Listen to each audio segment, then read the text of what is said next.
Hi, my name is EXO and I'm on a journey to becoming a DIY guru. Now growing up, I was always one of the shortest kids in the hood, so I wanted to elevate myself to their level, and I asked my dad to build me a set of stilts. And now my son is sitting with the same problem.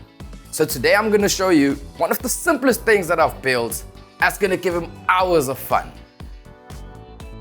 So here's what you will need.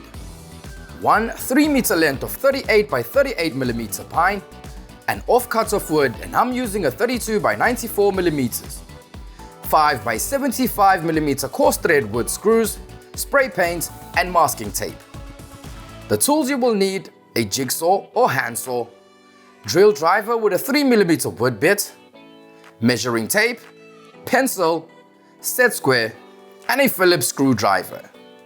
Now let's clear the table and get started.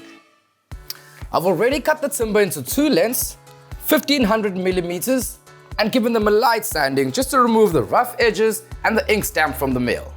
So the first step is to cut our offcuts into two equal blocks, and I'm using 150 millimeters. So let's measure, mark, and cut that. If you do have a clamp, it's going to make life easier. I'm going to be using one of these.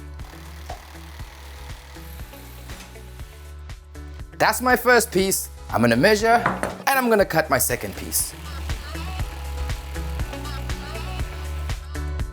There's my 2 foot plates cut. Now it's time to position them on the upright. Now my son has never used stilts, so let's not be cruel. I'm going to start him off at 350 millimeter height above the ground. So let's measure and mark where the top of the foot plate is going to be positioned on the upright.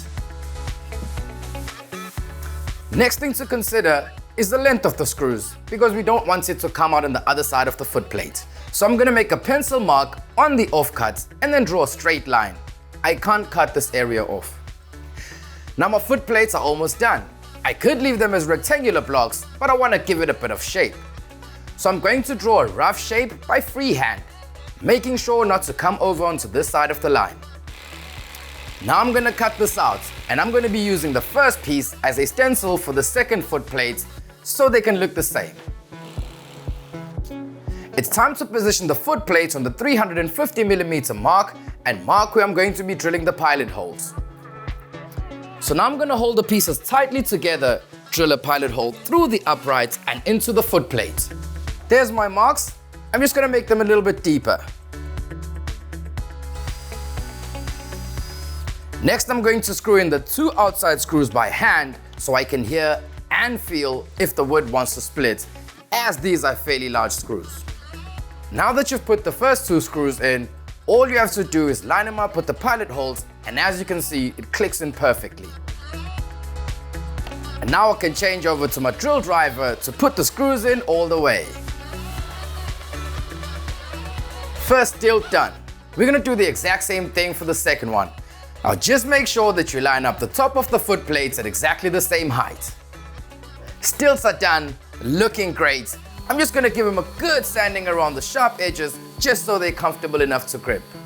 Now I could leave them as they are, but since it's for a kid, I'm just going to brighten it up with a bit of spray paint. Just remember to mask off the areas. Now remember to spray paint in a well-ventilated area and to use slow, smooth movements. Stilts are done. Now the only thing missing is my son. Andile, let's go. Practice time.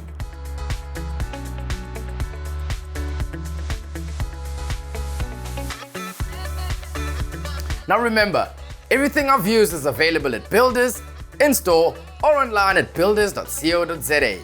And for more how-to videos like this, check out the blog on the website. Get to Builders, get it done.